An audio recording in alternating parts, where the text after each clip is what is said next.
এবং উনি আসার আগেই সবসময় যখন কলেজে আসতাম, এখানে আসতাম কোনো প্রোগ্রামে কিংবা ঢাকায় বসলে, আমি তাকে ধন্যবাদ দেই এবং কৃতজ্ঞতা জানাই এলাকাবাসীর পক্ষ থেকে যে সে সবসময় এই কলেজ নিয়ে কথা হলে সারাক্ষণই সে এটাকে কিভাবে ডেভেলপ করা যায়, কিভাবে এটার উন্নয়ন সম্ভব, এগুলো নিয়ে আলোচনা করে।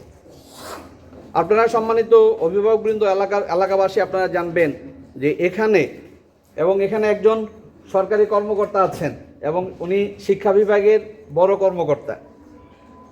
আপনারাও জানবেন যে ঢাকা শহরে আমি যে প্রতিষ্ঠানে আছি, ওয়ান অফ দ্য রিনাউন্স প্রতিষ্ঠান। যে সকল প্রতিষ্ঠানগুলোতে প্র্যাকটিক্যাল হয়, ঢাকার শত শত প্রতিষ্ঠানের মধ্যে এর মধ্যে হাতে গোনা রেগুলার ক্লাসের মতো প্র্যাকটিক্যাল হয় হাতে গোনা কয়েকটা প্রতিষ্ঠানে।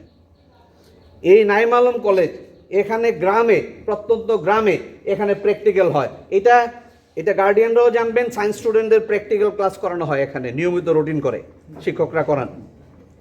এইচএসসি 2026 পরীক্ষার্থীদের বিদায় অনুষ্ঠান এবং এই প্রতিষ্ঠানেরই দুজন শিক্ষকের বিদায় অনুষ্ঠানের একসাথে অনুষ্ঠিত হচ্ছে আজকের এই সভায়। সম্মানিত প্রধান অতিথি, অধ্যক্ষ মহোদয় এবং উপস্থিত আমাদের এলাকার বিশিষ্ট ব্যবসায়ী, কৃতি সন্তান, এলাকার মুরব্বিয়ান, সম্মানিত শিক্ষক মণ্ডলী এবং প্রাণপ্রিয় ছাত্রীরা, আসসালামু আলাইকুম।